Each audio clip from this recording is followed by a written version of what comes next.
Hello, everybody. I want to talk about bad dialogue. Also, if you want help on your script, check out the link below. All right, so how do we keep away from bad dialogue?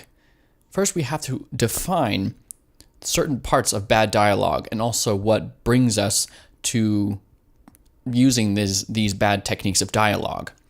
It is kind of strange because we talk all the time, and really the best way that you can learn how to use dialogue or how to do dialogue is to literally sit down and listen to dialogue. It's not the most fun thing, but when you actually start to sit down and realize, oh, they said this, but the subtext was that, and there was some kind of underlining information or underlining understanding between these two people that wasn't directly said, ooh, this is interesting. Because a lot of this stuff can't be necessarily taught. You have to come to grips with what it is.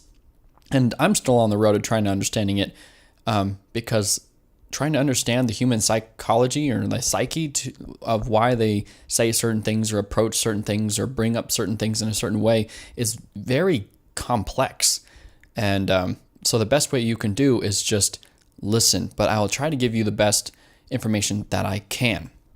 All right, so the most problems with dialogue I find is on the nose. And there's different kinds of on the nose. There is like information just plot-wise, like trying to tell you that so-and-so died, or trying to tell you just plot information so that the story can move forward, basically. But then there's also character motivation on the nose dialogue, I like to call it. And a lot of the times people use dialogue to reveal, not really reveal, state, I should say. You would want to reveal things, not state them. With character motivation, there's a few categories under here. A lot of people use dialogue to state how they really feel, to state what they really think, and to state what they really want. In dialogue, we never, rarely, I should say, actually be straightforward with those things. Like a good example would be like a little kid who wants candy but finds out it's like 50 cents. And he goes up to his mom in the grocery store, and this weird look gets on his face. Now, I don't know if you've done this when you were younger or if you've seen this happen before. I definitely done it when I was a little kid. I could not for the life of me say, "Hey, Mom, can I have 50 cents for candy?" No. The first thing that came out of my mouth was, "Wouldn't candy be really nice right now?" Oh, I would so love to have candy. This isn't really a dialogue, but you get what I'm trying to say here. The kid goes around every other avenue to try to get to exactly what they really want to say. So they have a clear objective, which is to get candy. Their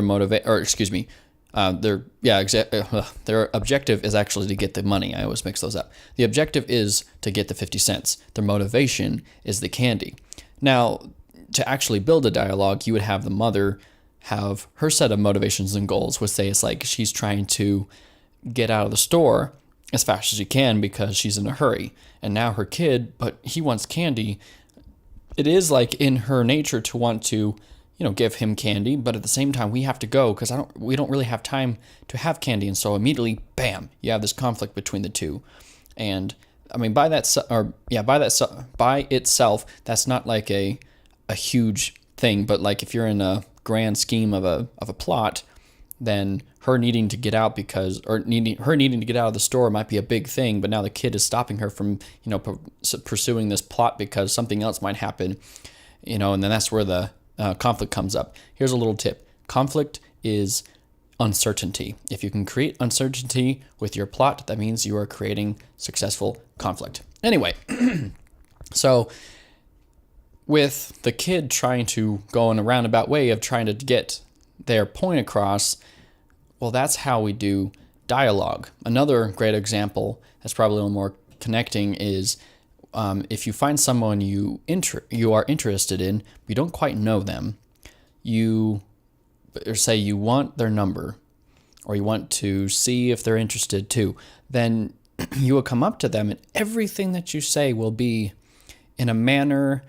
to impress, but also to test the waters. But I mean, different people will do different things. So do what you understand, but also try to seek out like what do other people do in certain situations. But like right there, very few people walk up to someone that's interested in them and say, "Hey, I like you. Do you like me too?" Well, that didn't work out, did it? I mean, but at the same time, I don't want to completely eradicate that possibility because that could be a character defining trait. Like, this is what the character does. He just goes up and just asks these like crazy questions. But that would also be, a motivator just with what the story is. But normally people don't do that. All right. So another thing is be mindful of the relationship connection between the two characters. So people who don't know each other very well will tend to ask questions more than make statements. I find that questions kind of empower the other person so that they become more connected in what's happening. Statements are, definitive, and so and they're actually stronger. A statement met with another statement is going to be stronger than a question being, or excuse me, sorry, I had a text there. So if you have a response to a question, that response is not as powerful because it is demanded by a question, if that makes sense. So, so you want to make sure you actually keep away from questions, but I wanted to point out about the relationship aspect is that sometimes people that are new to each other, they will ask questions more than create statements. But whenever you have dialogue, especially when you start off, not always, but try to stay on the course of having statements at each other because it defines what these characters want. Now, also be careful that they don't necessarily say what they want. If you find them saying what they want in their dialogue, cut it out because whatever they probably said prior to that in that same line is probably fine enough. But yeah, our questions are weak, just very weak. Now, I want to give an example, Denethor and Pippin. Denethor starts the scene with a question, but this actually makes sense. I find that questions are either for people that don't know each other or it's ironic. So Denethor and Pippin, they don't really know each other, so it's reasonable, humanely, that Denethor would ask Pippin, "Would you sing, Master Hobbit?" Sorry, that was the phrase, or that's the scene I'm referring to. I just kind of jumped into that, but that question in itself has such a punch. But why is that? Well, it's because we've defined Pippin so far as, yes, he loves singing, but he loves singing in bars and dancing, and here we are in this evil hall, or for great halls and evil times, if whatever he says. The question is ironic, and it makes us interested in what Pippin will respond, how he'll respond, and what he'll say. And so I feel like that scene works very well because it actually satisfies both demands of what a question should be if it's going to be in dialogue. Now, it doesn't mean that we don't have questions at all. It's perfectly fine, but try the best you can to keep away from questions. But sometimes there's like the dramatic question of a whole story. A character might ask that question, and so you might use that as kind of like a motif in some way, like, "Who are you?" So I want to take you guys through a script and show you why it doesn't necessarily work dialogue-wise. This is actually a previous draft to a film I got to help shoot at a 48-hour film festival, and we ended up rewriting the script at 4:30 in the morning. It was a little rough, but I just want to take you through what was going on and then hopefully describe to you guys why this is bad. So here we are at page 1. Already I'm uneasy. This character named Tessa says, "Let's go, Truman." So like when I'm reading a script, I normally just kind of read the dialogue just to see where things are going because dialogue does define or an author with what they're trying to say. Action description is great and all, but you really do catch the flow through what dialogue is. So let's go Truman. So the issue here, even though I don't know anything yet, though I was a part of the brainstorming process, so at least I know what's going on, but whenever you have a character stating someone else's name, it's always just a bad thing. Especially because like I know that these two people are actually brother and sister.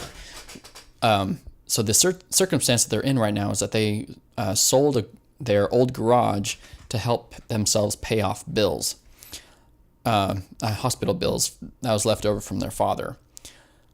And so this is a tender moment. It should be. And so Tessa saying, "Let's go, Truman," is just kind of insensitive for one. Two, it's obvious the author is trying to get us to know people's names. And actually, I'm going to say a shocking thing. You don't need to know people's names in a film. Now, you eventually, because like there's something connecting when you actually know a character's name in a film. So definitely try to find a way to get people to know each other's names and stuff. So that's kind of the art of it, is trying to hide that. However, if your motivation is to get information across, you're already wrong. Like if any of your dialogue is like, I need people to know this, nope, stop it. Your motivation should be what the character wants. What do these characters want, and how does it conflict with each other? And then how is this going to continue? Who's going to win? So like when I was saying with the mom and the little boy wants candy, but the mom wants to get out because for some reason would say she has to go to a job interview that she cannot be late for.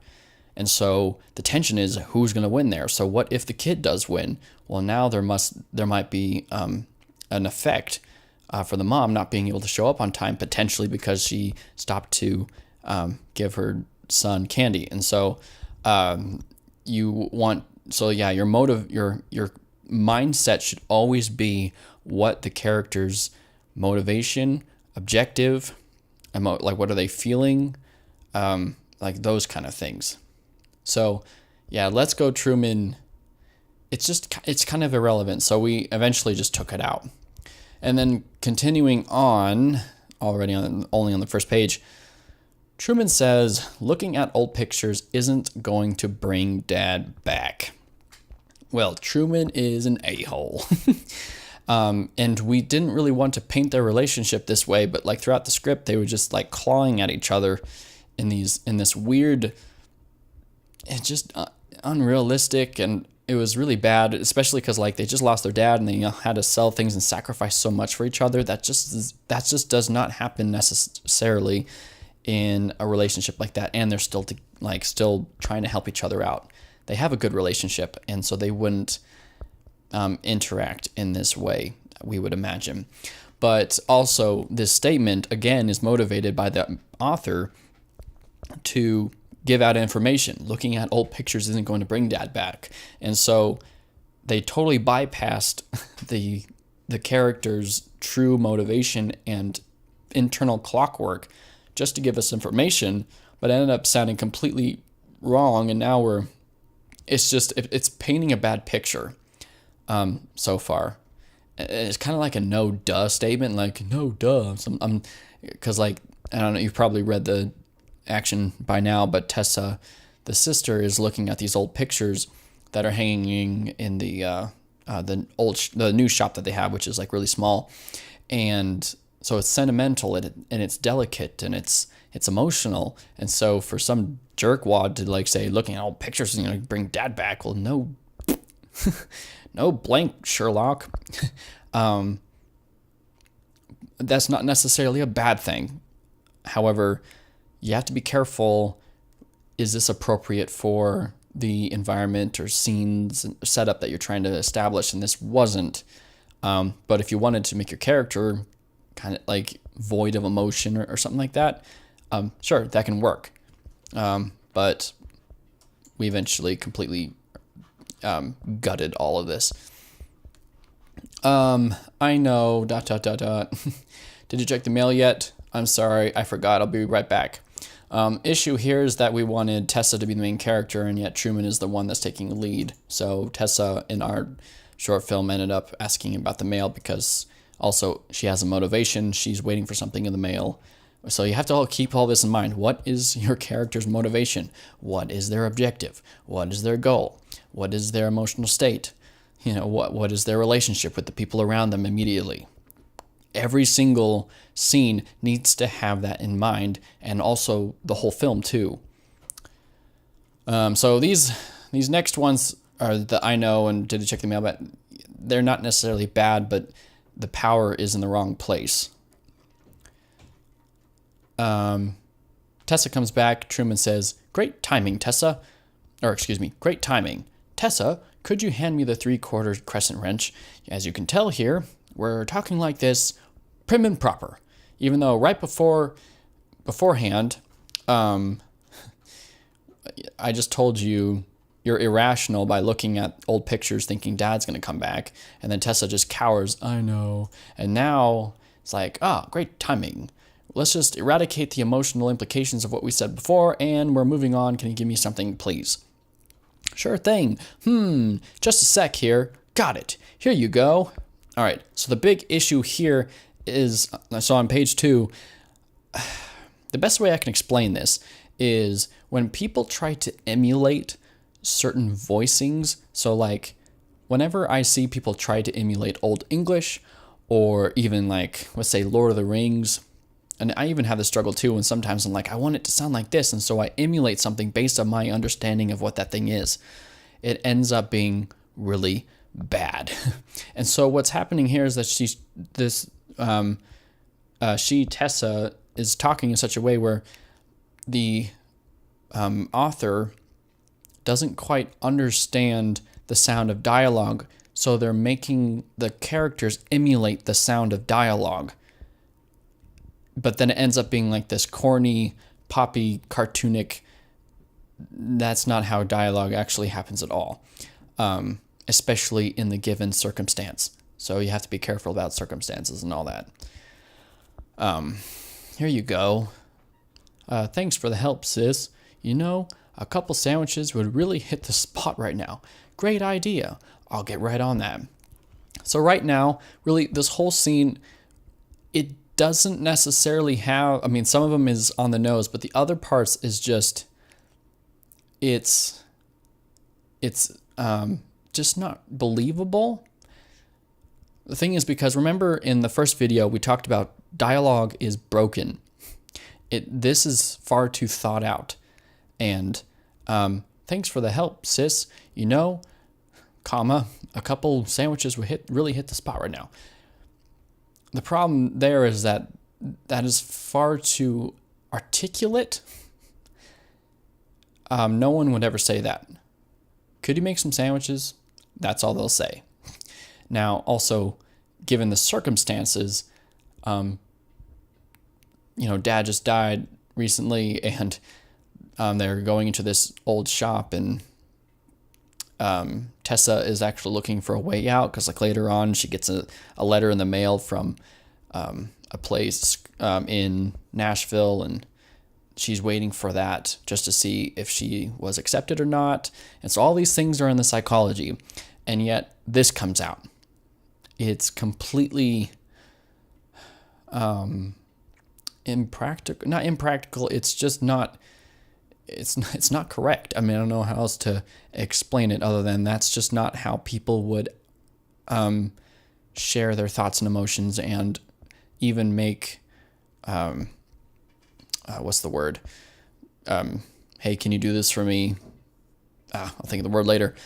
But they wouldn't do those kind of things given the circumstances. And so it's just not believable.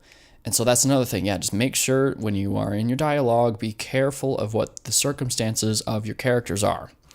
I'm going to move on. I'm going to go a little long just so you guys really get a taste of why you should avoid this at all costs. Page 3. Tessa comes back. She says, "This is all we have for tonight. Sorry. It's more than enough. Thank you." "Hey, what is that over there?" That was our required line of dialogue in the 48-hour film festival. Tessa says, "Oh, I must have dropped that."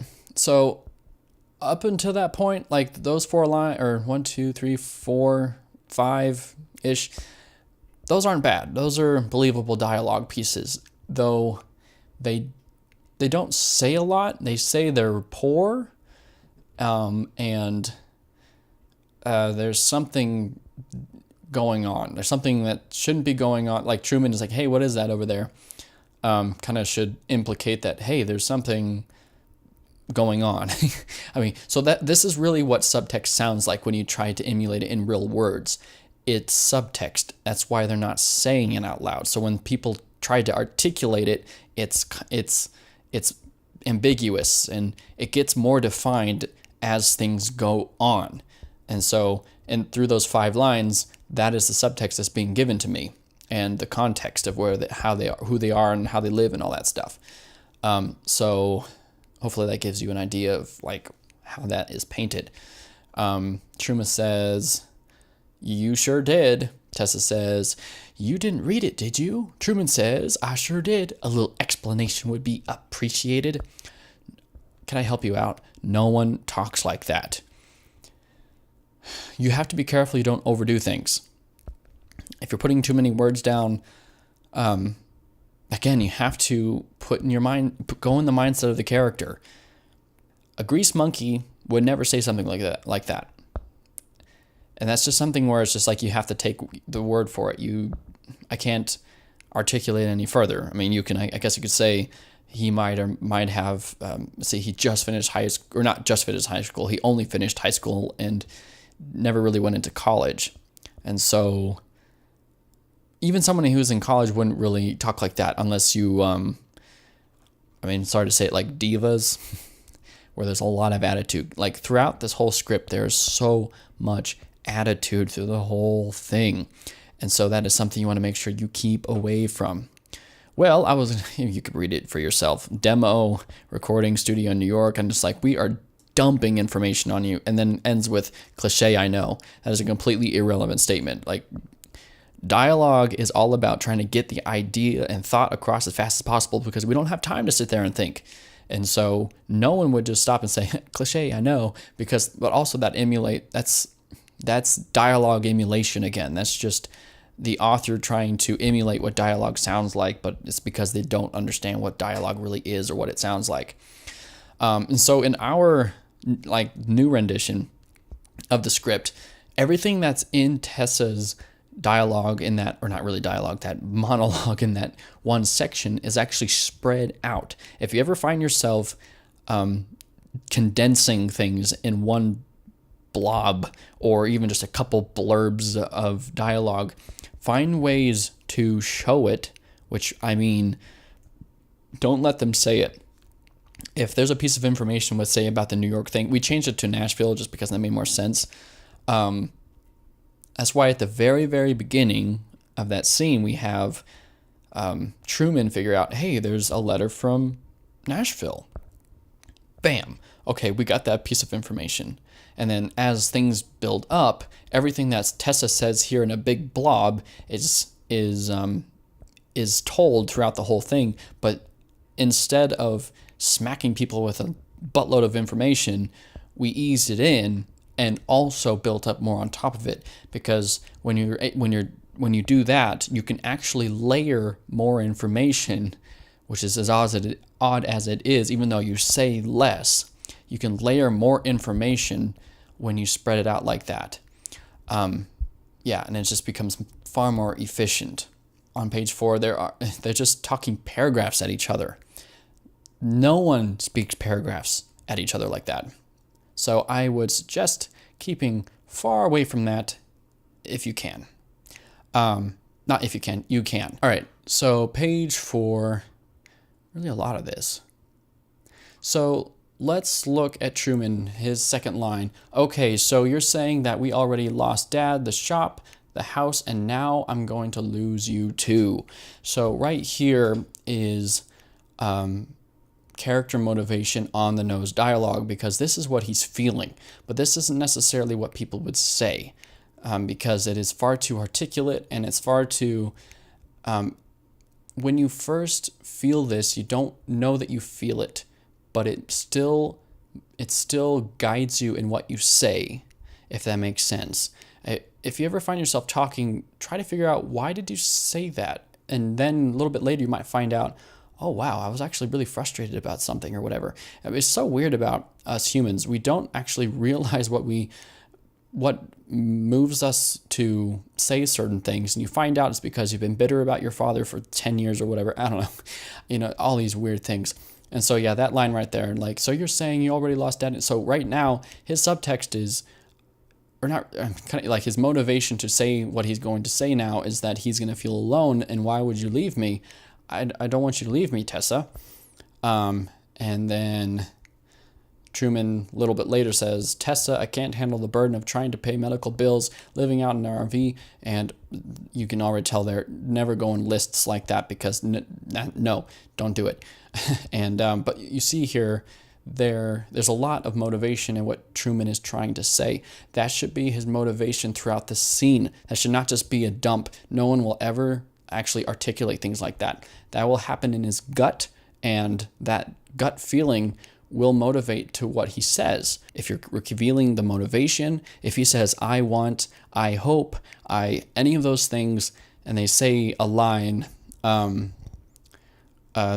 is a good indicator that you're actually revealing their inner working, but they don't know that yet. Your character doesn't really know that, as weird as it is. Everything is intuitive almost. It just kind of comes out, and they don't really know why. I only say that because that's just what we do as people when we talk. There's so many things that go along in storytelling, and dialogue is one of them, and it's something that we have to be so careful about when we're trying to establish anything in our story. So, just a quick little recap. If your motivation is to get information to the audience, you're already wrong. Your motivation should be what the character's motivation is, what their goal is, and then also what their emotional standpoint is. But then also the relationships that they have with the people around them, or it doesn't have to be people, it could be objects or anything of the sort. What is their connection with their environment and world? Because that's going to play a huge role in how they're going to respond to the world they live in. Also, a good exercise is to make sure that you keep each line of dialogue one line long in your script. If you tip over to 2, that's fine, but do that as a good barrier point, and then as you start to see why this starts to work, then you can play around with it. Also, keep away from questions. That should be pretty much it. So, yeah, guys, if you're wanting help with your script, please check out the link below. I would love to help you out. I have some services that will be able to help you get you deep analysis on your script. You'll see what I do if you look on the website. This will help you a whole lot, especially someone who has been writing a lot of scripts and reading a lot of scripts, and I'm seeing that there's these constant issues with the scripts. Hopefully this was helpful for you guys, and I'll see you in the next video.